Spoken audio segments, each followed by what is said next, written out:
Guiones y guionistas, capítulo 161. Cómo hacer entrevistas con Noemí Redondo.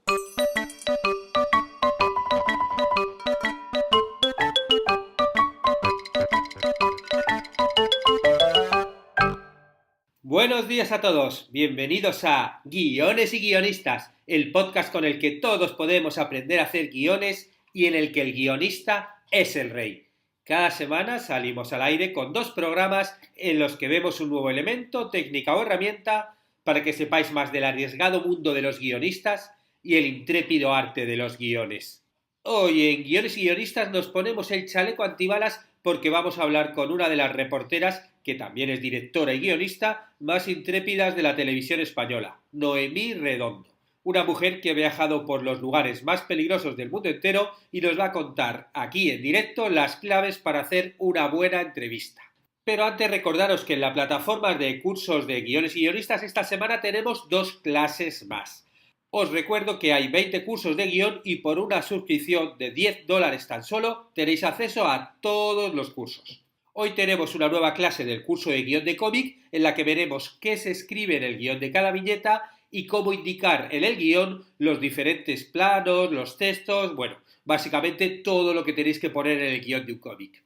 Y los que estáis suscritos, pues os vais a poder descargar varios ejemplos de guiones de cómic y cómo se reflejaron después en las viñetas del cómic. Están como siempre en la zona de descargas de recursos que hay en la web. Y el sábado continúa el curso de marca personal para guionistas.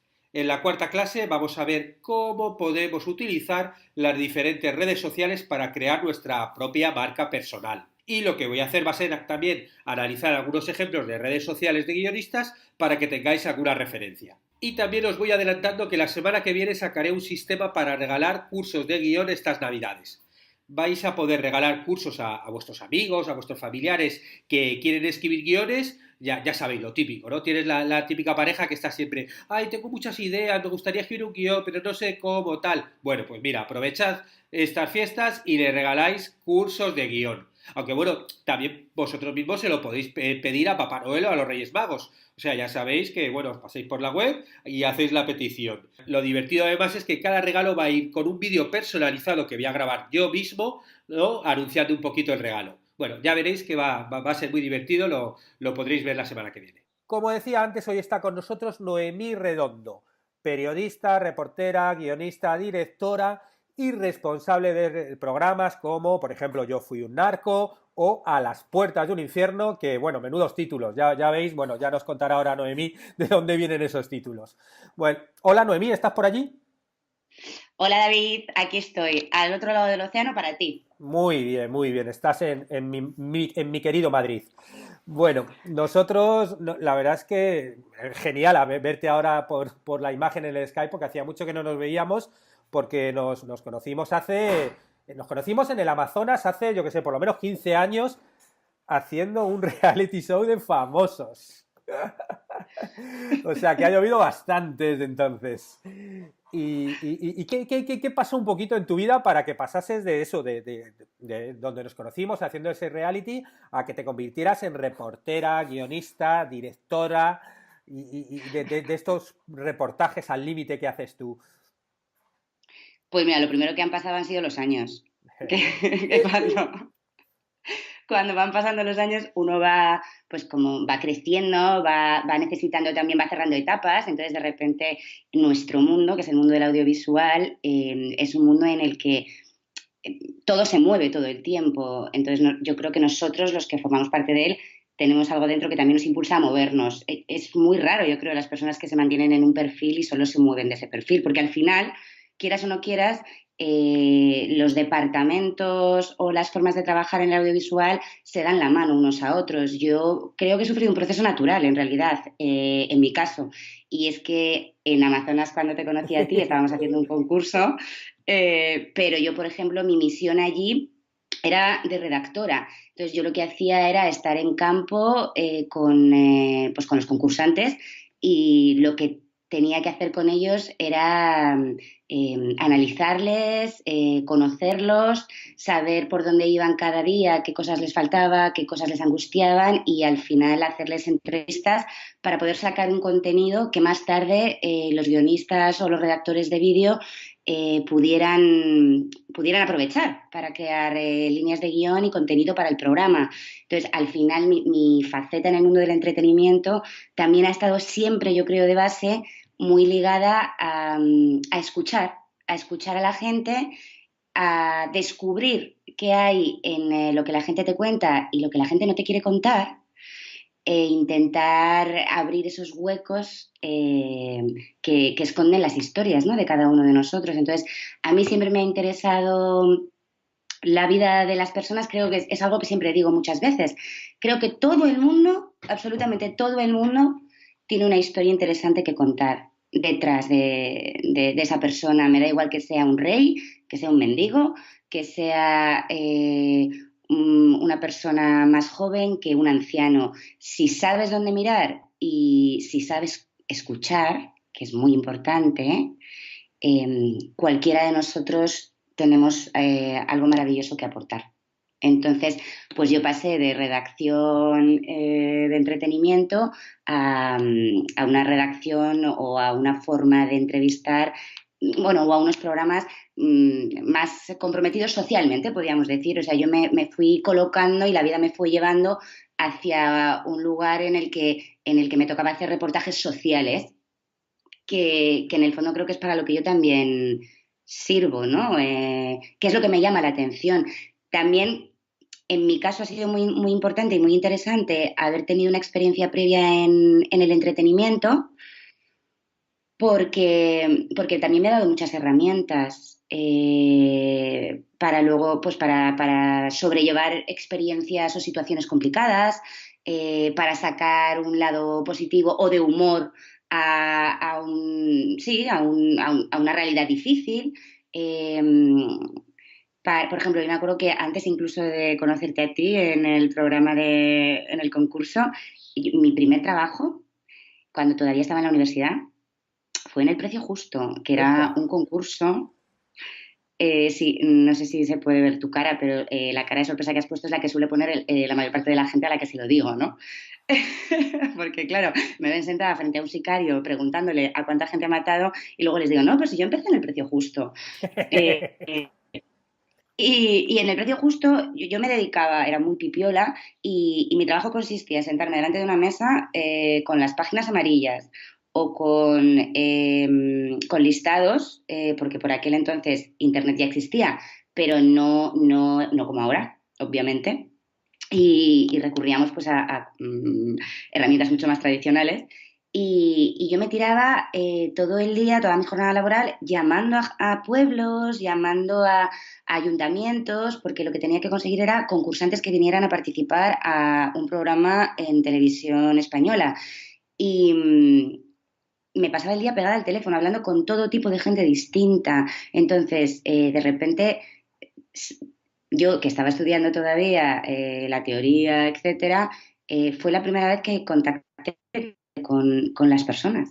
O sea, el enfrentarme a llamar a una casa sin saber si le voy a pillar a la persona haciendo la comida, curándose una herida porque se acaba de cortar el dedo, a punto de salir porque le han llamado que tiene una emergencia o simplemente echándose la siesta, el enfrentarme a esas llamadas anónimas, que no sabía lo que me iba a encontrar, pues para mí creo que fue un máster, porque me di cuenta de lo diferente que somos cada uno de nosotros.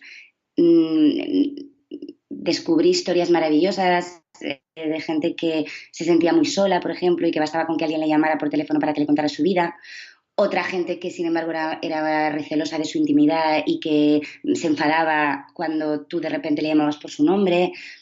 Aprendí a manejarme ante sorpresas y a lidiar con cosas como llamar a una persona y que me contestara un familiar diciéndome, no, la persona por la que llamas hace 2 años que murió. Wow, qué Entonces, fuerte.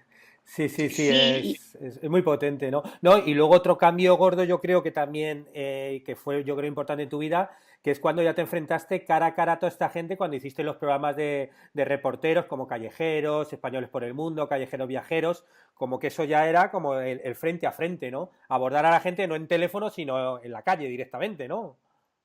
claro, y en esos programas, en programas de actualidad también, en directos de actualidad, yo hice mucho directo, bueno, mucho directo, mucho magazine, mucho programa de tarde, puramente informativo, y entonces ahí estás a pie de calle. Y ahí así que, claro, las tablas es lo que te da también, te da la adrenalina, te quita la inseguridad en muchas cosas, y luego el contacto cara a cara a mí me da la vida, me pone nerviosa muchas veces todavía, pero me da la vida porque mirar a una persona a los ojos y sostener una conversación para mí es una de las mejores cosas que te pueden pasar. Entonces, el estar en la calle, el buscarte un tema, hay cosas que hay veces que llevas entrevistas preparadas, ¿no? Y has quedado con una persona a una hora determinada en un lugar concreto y has pensado esa secuencia de antemano y ya la tienes hasta en la imagen la tienes en la cabeza, incluso la edición final. Pero hay otras muchas veces que depende del trabajo que estés haciendo, del programa en el que te encuentras, pues tienes que improvisar y tienes que buscarte la vida en la calle.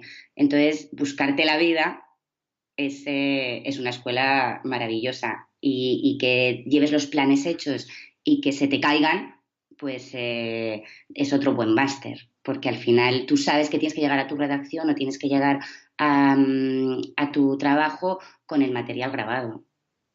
Y a lo mejor al sitio al que vas no vas a volver en los próximos años. Pues si, mira, yo fui al Amazonas contigo a hacer un concurso y después la vida me ha regalado la oportunidad de ir otras 2 veces más. Una de esas veces fui a grabar un Callejeros, que era un programa de reportajes de 50 minutos, y estuve unos 15 días conviviendo con una tribu.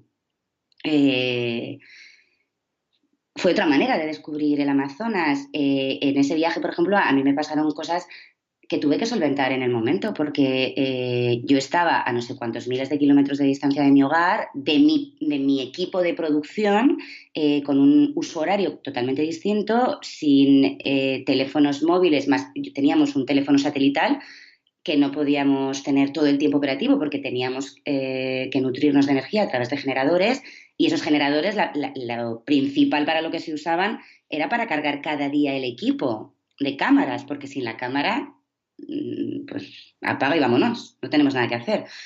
Entonces, ahí, por ejemplo, hubo muchas cosas que yo ya había programado en Madrid y que me había hecho mi idea de lo que yo iba a contar y cómo lo iba a contar, y que a la hora de la verdad, al llegar a ese lugar, que estábamos relativamente aislados, pues no fueron como yo me había imaginado. Y entonces cada día te levantabas por la mañana y decías, bueno, a ver qué me pasa hoy y a ver cómo soluciono esto que me pasa hoy. Y la siguiente vez, por ejemplo, que fui, pues fue también totalmente distinto, aunque ambos tenían en común por ejemplo, pues el aislamiento, ¿no? El que te encuentras en lugares en los que tienes que sacar una solución sí o sí, no te puedes quedar tampoco bloqueado en determinados momentos. Entonces, igual que el cara a cara es una lección tremenda. El salir fuera de lo que dicen, ¿no? Como tu zona de confort, pues en mi caso, el haber viajado mucho, eh, también me ha permitido crecer como profesional y a la hora también de contar historias, porque yo no soy la misma contando historias cuando empecé que después de, no sé, mil y pico, no sé cuántas, yo no llevo la cuenta de las historias, de las entrevistas que he hecho, pero son muchas. Evidentemente, cada entrevista que yo he hecho en mi vida me ha sumado para mí, profesionalmente, me ha mejorado como profesional. Claro. No, y ya no solo eso, porque tú decías que todo el mundo tiene una historia y es verdad, pero hay personas que no solo que tienen una historia, sino que tienen unas historias como, porque tú has hecho programas como yo fui un narco, perdón, a las puertas del infierno, o sea que te has encontrado, bueno, ya lo has dicho antes, con un sicario, con gente como gente como que vive muy al límite, ¿no? ¿No? Y qué es eso, ¿no? De encontrarte ante ellos y poder preguntarles como si fueran alguien normal. Pues es una prueba tremenda, es una bofetada que te coloca también, y es una prueba para empezar, yo creo que para uno mismo, para mí. Yo muchas veces he tenido miedo, por ejemplo, pero no un miedo ante la persona, que me fuera a hacer algo, etcétera, porque sí, a lo largo de mi carrera he vivido situaciones peligrosas, sí. He estado en sitios conflictivos en los que me podía haber pasado algo, sí. Pero sin embargo, en esas situaciones, que he tenido varias, eh, he sentido un tipo de miedo distinto al que te voy a explicar ahora. El miedo que te voy a explicar ahora es que yo muchas veces me he sentido pequeña delante de según qué personas, y me he sentido insegura, incluso con muchos años de profesión.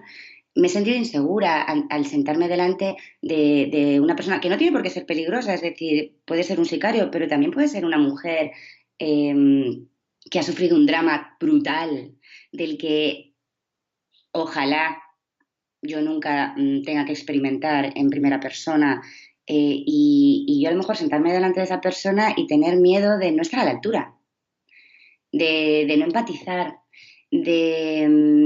o al revés, de sentarme delante de alguien al que sé que tengo que hacer una entrevista difícil, al que le tengo que meter el dedo, y de repente empatizar demasiado, ¿no? También, claro, también eso es otro tipo de miedo, ¿no? De preguntarte, a la vez que estás hablando con alguien, yo muchas veces me examino a mí misma, a la vez, diciendo, ¿se me está yendo la olla? Eh, Estoy dejando pasar cosas que me está embaucando esta persona, está consiguiendo contar lo que quiere contar y yo estoy dejando escapar la verdad. Entonces, al final, cuando estás delante de una persona, yo creo que la magia es conseguir un equilibrio en el que la otra persona se sienta cómoda, pero y que yo en este caso también me sienta cómoda, pero que ambos también tengamos un punto de miedo o de incomodidad. Ajá. A- sí, a mí, por ejemplo, me ha pasado, recuerdo, ¿no? Hace poco, el año pasado, una entrevista con un marero del barrio 18. ¿Un marero qué es? Eh, una mara del barrio Ah, de la 18, Mara, las sí. maras, Ok. eh, pues en Honduras. Me entrevisté con diferentes mareros y uno de ellos era un testigo protegido y yo conseguí acceder a él desde Madrid a través eh, bueno, pues de un grupo policial específico, que tampoco voy a decir porque no puedo, pero tuvimos una reunión. Y al llegar a esa reunión, yo entré en una habitación, yo y mi equipo, porque aquí yo viajaba con dos cámaras, dos operadores de cámara y con un productor local. Y cuando entramos en el lugar en el que nos habían reservado para poder hacer la entrevista, pues lo que nos encontramos fue como con 5 personas con pasamontañas armadas con armas largas, chalecos antibalas, etcétera. Yo no sabía quién de todas esas personas era el dirigente de la Mara. Y tuvimos una previa reunión y en esa previa reunión lo que encontramos fue distancia, rechazo, como un bloque de hielo que desafiaba y decía, hay rayas que no vais a poder pasar, niñata, un poco incluso como niñata, que además yo tengo bastante cara de niña. Entonces, Y una voz niñata. dulce. Y la voz dulce, que creo que también me ha ayudado, muchas veces. Bueno, esta entrevista al final ya se identificaron a cuál de ellos era el dirigente, ¿no? De la Mara, y nos sentamos frente a frente. Nos separaba, pues yo creo que 60 centímetros nos separaban a este hombre de mí. Él llevaba un pasamontañas y solo se le podían ver, yo solo le veía los ojos. Y ahí, por ejemplo, es una de las entrevistas más maravillosas que yo recuerdo en mi vida, porque nunca me había pasado que tuviera solo que mirar unos ojos tan penetrantes. Sí que he hecho entrevistas a gente tapada por su seguridad, etcétera, pero no con un pasamontañas rodeada de 4 personas armadas con armas largas. Y entonces la situación era toda tensa. Y esa entrevista comenzó desde la distancia y desde el cerrazón de este marero en concreto, que me avisó y me dijo, pregunta lo que quieras, pero hay muchísimas cosas que jamás te voy a contar y que no voy a pasar ciertas líneas. Empezamos así y poco a poco, acabé entrando en el corazón de este tipo y en sus pesadillas, en sus miedos, en sus reproches. Pues para mí eso, por ejemplo, es de las cosas más bonitas que se pueden conseguir con esta profesión. El ponerte delante de una pared y decir, ostras, jo, es que me voy a abrir la cabeza, como insista en dar un golpe, pero saber sostener el golpe de tal manera que al final en la pared se hace una grieta. Y entonces cuando tú ves la grieta, ahí así que sí, vamos, hay que entrar. Claro. No, y todo eso tiene que ver mucho con el momento, con el instante, porque tú puedes hacerte tu preproducción, puedes hacerte tu guión, pero eso tiene que ver con el periodista que está ahí cara a cara, ojo a ojo, y que, como dices tú, tiene que tener armas como la empatía, como todo ese tipo, como el saber llevar cada momento, que eso no se estudia, claro, eso lo aprendes con la experiencia. Y con Claro, tener ¿no? Ciertas inquietudes también, ¿no? Claro. sí, con la escucha, de verdad, la escucha es importantísima. El tempo, el, sí, el saber respetar silencios cuando tienes que respetarlos. Yo insisto mucho en el escuchar. Hay mucha gente jovencita a lo mejor que viene y me pregunta, ¿no? Jo, pero ¿cómo consigues, ¿no? Que te cuenten? ¿Cómo? Y yo lo primero que y a lo mejor cuando les estoy contestando, ese joven, ¿no? Pues, o mayor, me da igual, ya me está interrumpiendo. Y digo, ¿ves? Esto es una de las primeras cosas que tendemos a hacer porque estamos impacientes, ¿no? Cuando alguien te está contando algo, tú también quieres participar y, y estás impaciente y entonces quieres aportar y quieres... Pues hay que saber esperar, hay que saber escuchar. Y hay que estar muy pendiente en la escucha, aunque yo me he enfrentado a entrevistas en las que llevaba un guión, ¿no? Cerrado, incluso guiones que hay determinadas personas que te piden un guión previo y que no te conceden la entrevista a menos que pases por el aro y que les mandes el cuestionario. A mí eso no me suele gustar, por ejemplo, porque yo soy más de conversar. Creo que las entrevistas al final son una conversación. Por lo menos en el periodismo más social, ¿eh? Yo no entro en el político o en el económico, etcétera. Pero en el periodismo social es mucho de eso, lo que tú dices, del momento, de vivir el momento. Pero bueno, hay gente que no siempre ha hecho periodismo social y que me han pedido, pues quieres entrevistar a un presidente por un tema determinado, evidentemente te va a pedir un cuestionario. Entonces yo muchas veces he ido con el cuestionario o te lo has aprendido, ¿no? Porque tienes miedo y entonces al principio dices, yo me lo voy a llevar estudiado porque así no me quedo en blanco. Pues no hay nada malo en quedarse en blanco. No pasa nada por quedarse en blanco. Porque, porque hay una cosa muy importante, que es un truco estupendo, y es que los silencios cuentan. Y cuando tú generas un silencio intencionada o no intencionadamente, muchas veces te sorprendes, porque la persona que está frente a ti, a lo mejor, como nos pasa a la mayoría, es incapaz de soportar un silencio. Y al final va a romper el silencio obligatoriamente diciéndote muchas más cosas de las que te diría si tú le hubieras preguntado las preguntas que ya llevabas pensadas. Y también muchas veces, por el miedo, ¿no? Por el miedo al silencio. Esa persona no va a pensar lo que está diciendo, simplemente quiere acabar con este silencio, acabar con este silencio. Eso por un lado. Y por otro, muchas veces si tú vas con tu mente cerrada de pregunta 1, de ir a la 2, de la 2 a la 3, de la 3 a la 4, te pierdes cosas muy importantes de las propias respuestas de la persona que está hablando contigo, que te dice cosas o emite sentimientos o, o datos o anécdotas con las que tú no contabas y que por no escuchar dejas pasar. Y a lo mejor ha habido un momento que te ha abierto el corazón y no pensaba hablarte de la muerte de su hijo y de repente ha dicho una respuesta que es el principio de la apertura de la puerta para que tú le puedas sacar el tema sin que se sienta atacado, por ejemplo. O sea, hay que escuchar. Sí, todo esto tiene que ver mucho con eso, con el presente, con estar ahí y bueno, con algo que vas aprendiendo a vivir en cada entrevista. Pero claro, antes de ir a la entrevista está la investigación, la preproducción. ¿Qué importancia le das tú a esa fase? Depende de lo que queremos contar. Por ejemplo, en programas pues de actualidad, obviamente hay muchas cosas que tienes que ir y vivirlas, o sea, pues la inundación de no sé qué, pues te vas a la calle y llamas a las puertas. Pero programas más de reportajes como era Callejeros, Callejeros Viajeros, etcétera, pues ese tipo de programas llevan una preproducción, pero yo ya desde Madrid sabía que un 80% de mi producción se iba a ir a la basura, porque me iba a sorprender.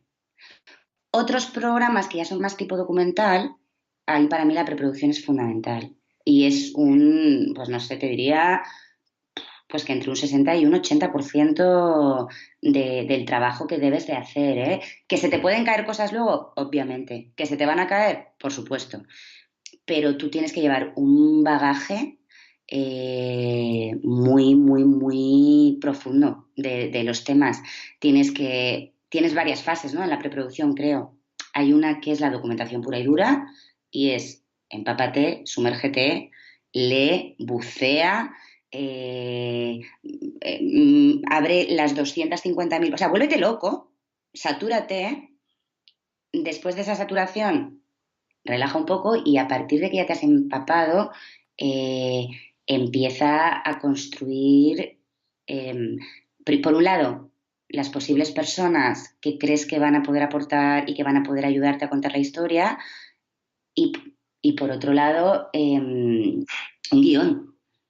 Un guión. Yo he trabajo de dos formas. He trabajado sin guión, ninguno, y la manera de trabajar sin guión en un reportaje, por ejemplo, es ir, sacar el contenido, grabarlo, volver con el material y una vez que tienes el material, visionarlo y y una vez habiéndolo visionado, escribir el guión de la historia con el contenido que ya tienes y porque a mí me gusta mucho trabajar así, pero es como más, digamos, más de calle, ¿no? Por llamarlo de alguna manera.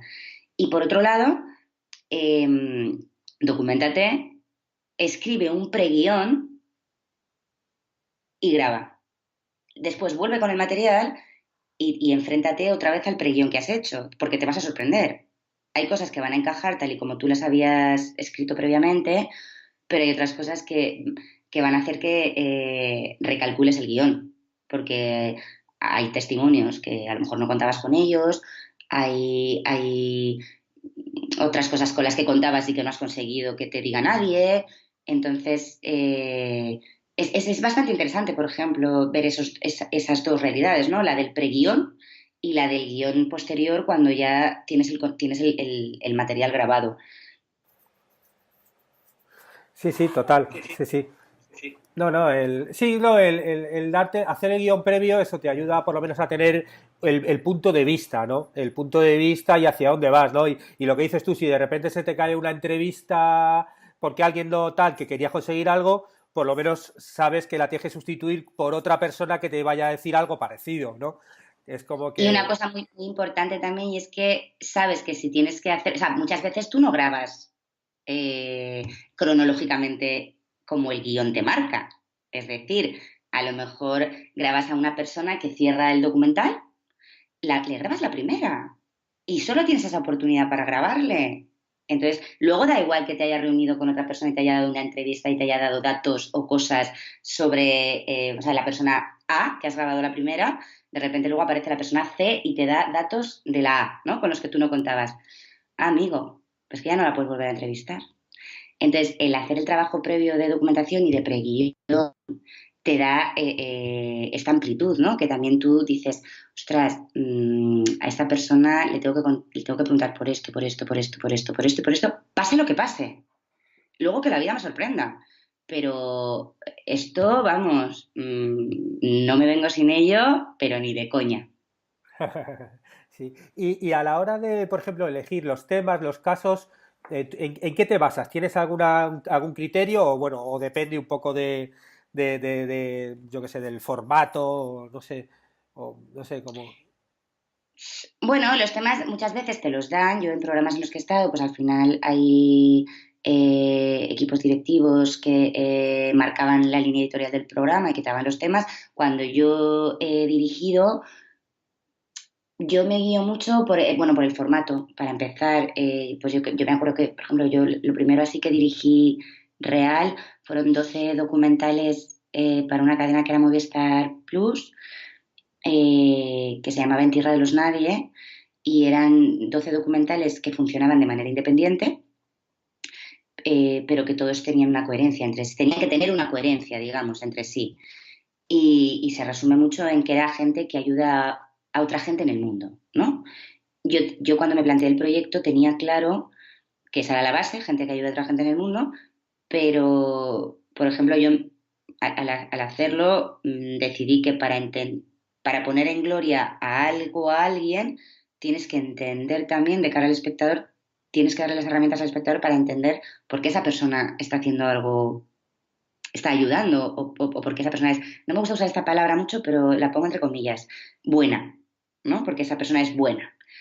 Entonces, por ejemplo, yo planteé 12 documentales en los que sabía que quería que cada uno fuera en una parte del mundo, sabía que quería que estuvieran presentes los 5 continentes, y entonces con esas premisas pues fui descartando temas. Evidentemente ahí también entra el interés de cada uno de nosotros, pues me interesa el tema de la mujer, pues me planteaba, ¿no? ¿Dónde puedo tratar el tema de la mujer a día de hoy? ¿Cuál es uno de los mayores lugares en los que hay conflictos con el tema de la mujer? Pues tal, vale, pues lo vamos a tratar aquí. El tema de los albinos, por ejemplo, era un tema, ¿no? ¿Dónde puedo contar la problemática de los albinos y el trabajo que se está haciendo con ellos y que tenga un sentido y que, Tanzania, pues vamos a Tanzania. Por ejemplo, esto que podía ser una cosa como muy fácil a priori, ¿no? De, vale, pues vas a, ¿cómo se dice?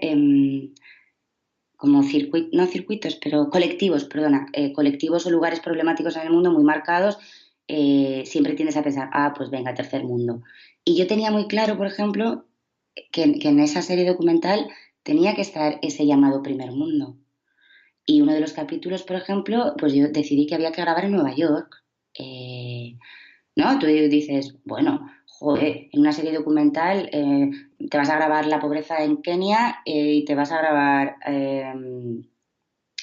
los migrantes en Sudamérica y metes a Nueva York. Pues sí, y el tema, por ejemplo, que grabamos en Nueva York fue los indigentes, ¿no? Que fue un tema que también utilicé para hacer el capítulo que grabé en España, que también eran indigentes. ¿Por qué? Pues porque España había sufrido una crisis brutal, la sociedad había cambiado y había una nueva realidad social que era gente que hasta entonces no se había tenido que enfrentar a la pobreza, se tenía que enfrentar por primera vez a la pobreza desde muy distintos niveles. Y en Estados Unidos, por ejemplo, lo que intentamos contar, y creo que hicimos, es cómo ser un indigente en Nueva York, ¿no? Pues un indigente en Nueva York tiene comida, tiene servicios sanitarios, tiene mínimos, ¿no? Pero puede tenerlos, tiene una serie de cosas que a lo mejor otro o mujer que es pobre en Haití no tiene. Pero sin embargo su condición de pobreza, de indigente, le genera una serie de condicionantes sociales que a lo mejor el pobre de Haití no tiene que superar, como el rechazo social, el arrinconamiento, o el que se tenga que preocupar de tener que ir con el pantalón limpio. Porque para poder refugiarse por la noche en un local no le van a dejar pasar sino vaciado, mientras que de la misma manera pues en Manila, por ejemplo, que también estuvimos grabando allí, no es tan importante, a lo mejor porque la mayor parte de la gente físicamente no hay tanta diferencia, ¿no? Entonces, ¿cómo se plantean los temas? Pues uno, por tus propias inquietudes y dos, porque hay muchas veces que lo único que hay que hacer, una vez más, es escuchar. Y es escuchar las demandas de la sociedad y del mundo en el que vivimos. Las carencias, ¿no? Aunque todo el mundo tenga una historia que contar, hay historias que son universales.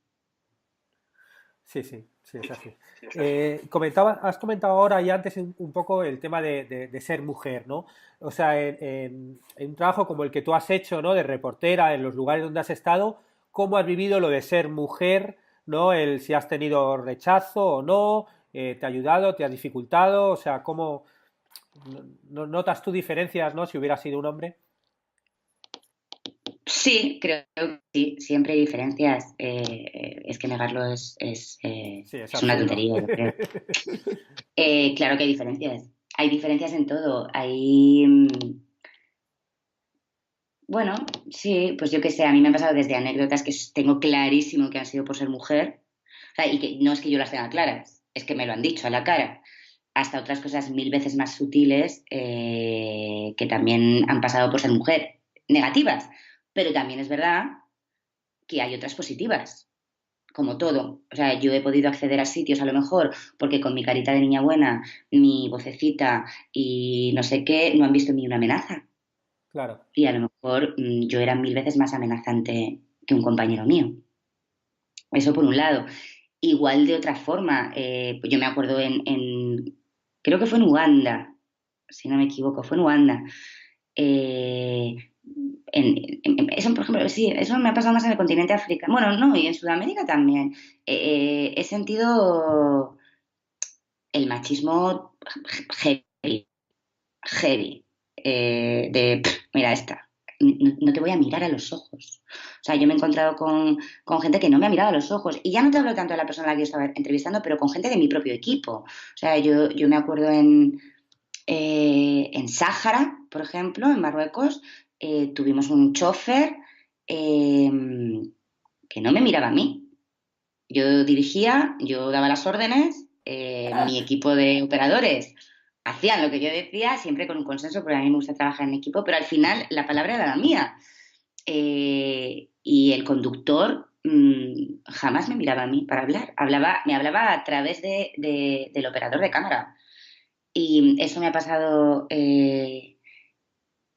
también en Mozambique, por ejemplo. De hecho, yo tengo carácter, ¿eh? Soy muy, muy, muy blandita cuando tengo que serlo, pero también saco mi carácter y yo no puedo con las injusticias. Entonces, yo ha habido momentos de mi carrera, en mi vida también, ¿eh? Pero si estamos en mi carrera, ha habido momentos de mi carrera en los que he dicho, uff, frena, Noemí, frena porque te vas a meter en un lío real. O sea, eh, enfrentarme a lo mejor, yo me acuerdo que me enfrenté a un líder de una tribu concreta y el tipo llevaba un machete en la mano y yo como que me entró el rollo Juana de Arco de esto, ¿sabes? No voy a dejar pasar esta cosa. Y cuando me quise dar cuenta, yo tenía a un productor a mi lado que medía 6 veces más que yo y que me cogió por detrás y me dijo, relájate, maja, que porque seas mujer no creas que no te va a hacer algo. Por ejemplo, eh, pero bueno, yo a tu pregunta, sí. Sobre todo lo que he notado es en ciertos lugares, claro. y no solo países, también en España me ha pasado, con descendencia, ¿no? Y que al final yo me río de esas cosas porque volvemos a lo que te respondí al principio de la pregunta. Muchas veces si lo sabes utilizar, yo ya tengo mucha experiencia, entonces al final le das la vuelta y sí, sí, tú sé condescendiente conmigo, que yo contigo no lo voy a ser. Cuando te descuides, ¡pumba! Claro, claro, no, no, sí está bien, sí, luego, sí, sí, no, es verdad que luego eso todo el mundo, ¿no? Ser mujer, ser hombre, tienes que hacer una entrevista y utilizas las armas que tienes en ese momento para hacerlas, ¿no? Y bueno, pues obviamente cada uno, pues depende de la Y mira, situación. hay una, dime, No, no, eso. hay una cosa muy, muy graciosa, ¿no? Que es cuando uno está haciendo una entrevista o está contando algo, tienes que intentar tienes que no empatizar, pero no implicarte, ni para lo bueno ni para lo malo, porque hay veces que escuchas dramas tan, tan, tan heavies o ves cosas tan, tan duras que, ostras, luego vete a la habitación y quédate con lo que te acaban de contar. O sea, que tienes que aprender también a saber canalizar para lo que tú estás. Y yo en este caso, con mi profesión, estoy para trasladar la comunicación, hacer de canal, pero yo no soy médico, no soy banquera, no soy tal. Entonces tienes que también, no soy psicóloga, tienes que también saber separar. Pero también una cosa que hay que hacer muchas veces es como morderte la lengua. Yo me acuerdo que estaba en momentos en los que me he tenido que enfrentar a cosas machistas, ¿no? Pues este rollo que dices tú de las armas, ¿no? Que dices, las armas de mujer, venga, pues porque eres bonita, me van a decir estas cositas. Y de repente yo sí que ha habido veces que he tenido que estar en situaciones de que haya un tipo, a lo mejor, que de entrada me daba repelús o que incluso un violador reincidente y que ni siquiera se arrepiente y que además está convencido de que no tiene la culpa. Bueno, perfiles que hay como miles de perfiles en el mundo, eh, y tener que estar mordiéndote tú mismo y como sujetándote a la silla, ¿no? Como para decir, no, tu opinión personal aquí no, tus creencias y tus valores no. Tienes que preguntar, pero no se puede juzgar, no se puede juzgar. No le rompas la cara ahora mismo porque lo que tienes ganas con la respuesta que te ha dado es de meterle un bufetón y dejarle ahí sentado. ¿Sabes? O frases que te han dicho en el momento, incluso de acoso, y no puedes reaccionar, ¿no? Como yo reaccionaría a lo mejor en mi vida normal cuando no estoy trabajando. Entonces, eso también mola, ¿no? Porque te tienes que controlar y también hay algo dentro de ti que dice, vale, eres así de capullo, fenomenal. Pues ahora mi curro es hacer que tú te reflejes solo sin que yo tenga que regañarte por lo que estás haciendo. Claro, claro. No, no, sí, sí, sí, al final es eso, que como que cada uno al final se retrata, con lo cual lo que dices tú, lo mejor es, sigue hablando y ya está. Luego también has trabajado en I+D, ¿no? Creando formatos televisivos, ¿no? ¿Cómo fue esa experiencia? ¿No? Como... Pues a mí me gusta, de hecho ahora estoy haciendo un formato, o sea, estoy precisamente un poco más ahí, pero a mí me gusta mucho porque es un poco lo mismo, ¿no? Lo que decíamos en la pregunta, ya no sé la anterior o la de antes, es mirar al mundo, ¿no? Incluso cuestionarte a ti mismo, ¿no? Y decir, ¿qué quiero contar? ¿Qué me interesa contar? Y una vez que tienes lo que te interesa o lo que crees que tiene que ser contado, vale, ¿y ahora cómo lo hago? ¿No? ¿Cómo lo hago para que sea algo nuevo, entre comillas? Porque yo creo que lo de nuevo, ¿no? O sea, ya prácticamente todo está inventado, etcétera. Pero bueno, para que sea atractivo, ¿cómo puedo contar esta cosa que a priori es tira para atrás cualquiera? ¿Cómo me lo planteo para que resulte interesante? Y para que alguien empiece a verlo y no quiera quitarlo a los 2 segundos y medio. Y me gusta también hacerla, pues eso, I+D, porque además también me permite, al principio es un trabajo más en solitario, ¿no? De mucho pensar, etcétera. Pero también luego hay un momento en el que tienes que compartirlo, porque tienes que escuchar las opiniones de los demás y te permite una cosa para mí maravillosa, que es el brainstorming, ¿no? Que es, pues me voy a permitir decir las mayores tonterías, barbaridades, lo primero que se me pasa por la cabeza, etcétera, eh, que luego cuando estás realmente haciendo tu trabajo, pues al revés, tienes que estar muy centrado y no te puedes permitir que se te vaya la pinza. Sin embargo, cuando estás desarrollando un proyecto, es todo lo contrario, es jugar. Hay un proceso muy serio, ¿no? De escoger, igual lo de antes, escoger, documentarte, etcétera, pero cuando ya tienes todo eso dices, venga, pues ahora voy a divertirme como un niño. Eh, y voy a ver cómo cuento esto. Y es volver a escribir, porque muchas veces mi trabajo, por ejemplo, pues muchas veces no escribes, ¿no? Al final yo trabajo con la imagen. Entonces, son conversaciones, son grabaciones, son secuencias visuales que después entran en una máquina y se editan. No, no transcribes muchas cosas, no escribes. Sin embargo, el desarrollo de formatos te enfrenta de nuevo a un ordenador, a una página en blanco, a un crear algo de cero. A mí me parece un reto, me parece un reto y me parece algo interesante. Y igual que yo siempre digo que un editor, por ejemplo, un montador que esté en sala, debería salir a grabar algún día y que un operador de cámara debería entrar en la sala de montaje en algún momento, ¿no? Porque al final las imágenes de uno inciden en el trabajo del otro y el trabajo de uno está condicionado por las imágenes del otro, pues creo que también los periodistas, guionistas, gente de contenido, debería sentarse y hacer un ejercicio de, ok, voy a ver cómo llamaría la atención y le contaría algo al mundo a través de un programa, un documental o una pequeña serie. O sea, creo que es un ejercicio muy válido el desarrollar un proyecto, un formato. Sí, sí, no, y sobre todo es como completar todo el ciclo, ¿no? Es la parte previa donde creas el marco y luego la otra parte que es cuando lo llevas a cabo, ¿no? Y sí, sí, Y la sorpresa, ¿no? Que a ti te habrá pasado también. La sorpresa de cuando tienes algo en la cabeza, lo planeas, tal, no sé qué, y luego ves el resultado. Bueno, primero que el día en que consigues llevarlo a cabo y que ya se realice y que alguien crea en ello y tal, ya es como el día del subidón de tu vida. Y luego cuando ya se ha hecho, que a lo mejor incluso tú has creado el formato y no lo haces tú, no lo diriges tú, lo dirige otra persona.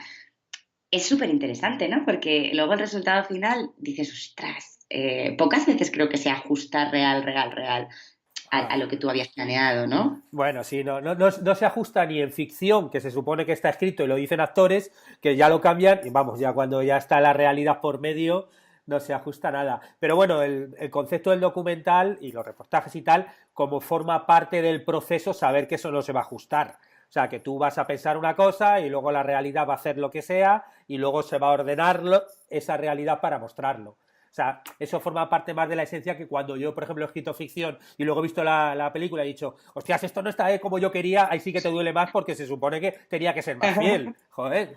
Pero bueno, es así. Pues muy bien, Noemí, yo la verdad es que llevamos ya no sé cuánto tiempo, llevamos ya muchísimo tiempo, yo creo que va a ser la entrevista más larga de la historia de guiones y guionistas y podíamos Yo ya tirarnos... te avisé que hablaba mucho.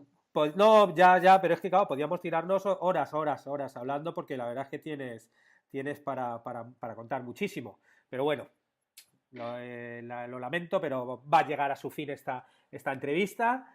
Y no, para terminar, no sé si tú tienes alguna red social, yo que sé, Twitter o alguna cosa por si quieres decirlo en público porque alguien te siga o no, o te da igual. O... Tengo un Twitter que es Noemí Redondo, Vale. @Noemí Redondo, facilito. Y tengo Vale, pues Instagram que creo que es @no WhatsApp. Noemí Redondo y voy a apuntarlo, no WhatsApp. Bueno, yo luego lo busco y lo pongo en las notas de la entrevista por si acaso alguien quiere seguir un poquito las aventuras de Noemí, que a saber por dónde la llevarán después de todos los sitios por donde la han llevado. Y que bueno, también eso es lo bonito de nuestra profesión, que no sabemos por dónde nos va a llevar los próximos 15 años, dónde estaremos. Y nada, Noemí, pues nada, muchísimas gracias por aquí, por charlar con nosotros y por contarnos un poco tus experiencias, que además es algo que todavía no habíamos oído, o sea, alguien en primera mano que te diga todos esos consejos para poder hacer una entrevista, ¿no? Y tan de verdad, que no son cosas de libros, sino tan de verdad. Yo creo que es algo con mucho valor, con lo cual, pues te lo agradezco desde aquí. Gracias a ti, David. Ha sido un placer. Muy bien, pues nada, ya a ver si la próxima vez que vaya por Madrid nos podemos ver cara a cara y nos tomamos una cañita. Ojalá, un besito. Venga, un beso, chao. Y así terminamos este programa en el que hemos hablado con Noemí Redondo de cómo hacer entrevistas. Y si os ha gustado, como siempre, os agradecería algún comentario, alguna valoración en iTunes, en iVoox, en YouTube, que bueno, son un par de minutitos solo y la verdad es que a mí me ayudan bastante porque bueno, así consigo llegar a más gente. Por supuesto, también agradecer a los que os suscribís a los cursos de guiones y guionistas que ayudáis a que este podcast se haga sostenible. Estaremos juntos los martes y jueves con nuevas técnicas, estrategias y análisis para que aprendamos entre todos a ser mejores guionistas. ¡Hasta pronto!